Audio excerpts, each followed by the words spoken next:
Bonjour, bienvenue sur virgote.com pour une nouvelle séance d'entraînement au sac de frappe. Aujourd'hui c'est l'épisode 2, on va avoir un enchaînement en 5 étapes. On va reprendre la même méthode d'entraînement que dans le premier épisode. Pour l'acquisition de l'enchaînement, on va travailler par section de 30 secondes pour chaque étape de l'enchaînement. Première étape de l'enchaînement, simplement le jab. Je suis en garde, jab. Je m'entraîne à rentrer et ressortir. Boum. Je fais attention à ne pas faire d'appel, c'est-à-dire baisser mon bras et ensuite partir. On est en garde, ça part directement, on engage bien la hanche et l'épaule. Boum. Et le déplacement. Donc ça c'est la première étape.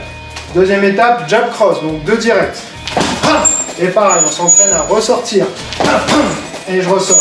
Je peux bouger un petit peu. Voilà, deuxième étape, 30 secondes.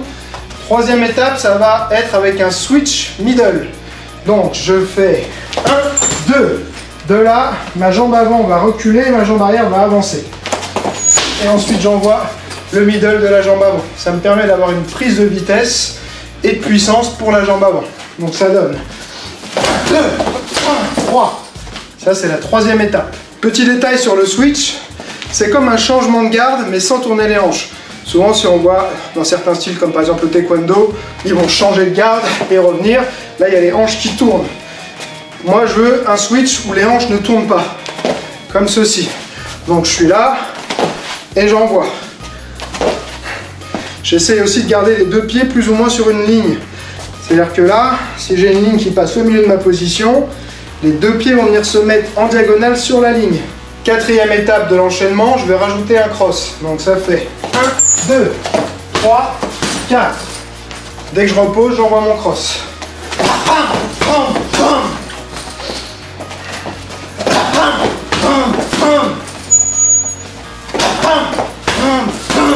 Sur cette étape-là, on se sert du transfert du poids du corps pour avoir plus d'impact dans le cross.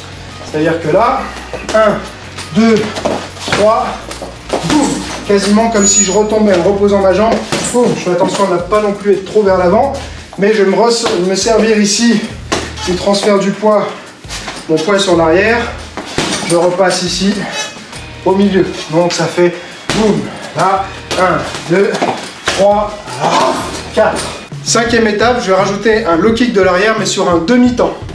C'est-à-dire, là on est sur 1, 2, 3, 4. On est sur des temps complets à chaque fois. Je ne vais pas faire 4, revenir et 5, mais je vais faire 4, 5.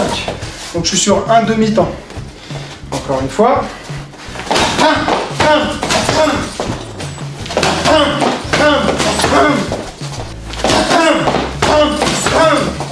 Je trouve que c'est très important d'avoir des variations de rythme au sein d'un enchaînement parce que si on a quelqu'un de très expérimenté en face, il va réussir à suivre si c'est un rythme linéaire.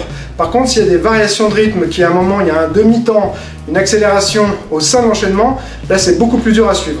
Je récapitule pour cette première partie de l'entraînement. On est sur l'acquisition de l'enchaînement. Donc on fait 30 secondes par étape. Une fois qu'on a fait toutes les étapes, on prend une petite minute de repos et on recommence un deuxième round identique. Deuxième partie de cet entraînement en sac de frappe, pour continuer à bien intégrer, enregistrer cet enchaînement, on va le faire sur un round de 3 minutes en faisant étape par étape. Donc le jab cross, ainsi de suite avec le switch middle, les uns après les autres, pas par tranche de 30 secondes cette fois, les uns après les autres pendant 3 minutes. Je recommence, je fais de 1, 2, 3, 4, 5, mes 5 étapes. Une fois que j'ai terminé mon round de 3 minutes, j'ai 1 minute de repos. Pendant cette minute de repos, je vais devoir faire 10 pompes, 20 squats. Le temps qui me restera, ce sera vraiment mon temps effectif. Donc plus je vais être rapide à faire mes pompes et mes squats, plus j'aurai de temps de repos. En fonction de ta forme et de ton cardio, je recommande de faire 5 rounds de ce type-là.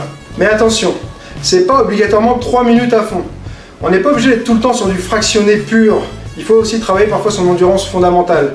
Donc si par exemple on a pu commencer avec de la corde à sauter, faire 10-15 minutes de corde, après on va faire cette séance-là au sac, on aura un travail d'endurance. Donc si je veux travailler sur l'endurance, je vais travailler sur une intensité modérée. Je ne suis pas obligé d'aller à fond sur mes 3 minutes. En plus, ça me permettra donc d'être moins fatigué et de me concentrer un petit peu plus sur l'aspect technique de l'enchaînement. Si par la suite, tu as envie de travailler plutôt l'explosivité, c'est en fonction de chacun. Il y a des gens qui vont avoir des problèmes d'endurance, des gens qui vont avoir des problèmes d'explosivité. Si tu veux travailler ton explosivité, je te recommande de faire des séries courtes.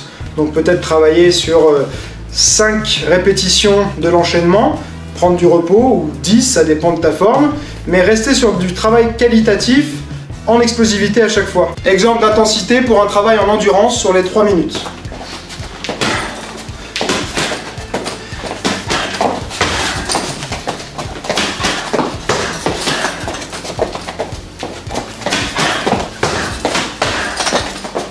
Voilà, donc je cherche pas l'impact, je cherche pas la vitesse, je déroule mon enchaînement tranquillement.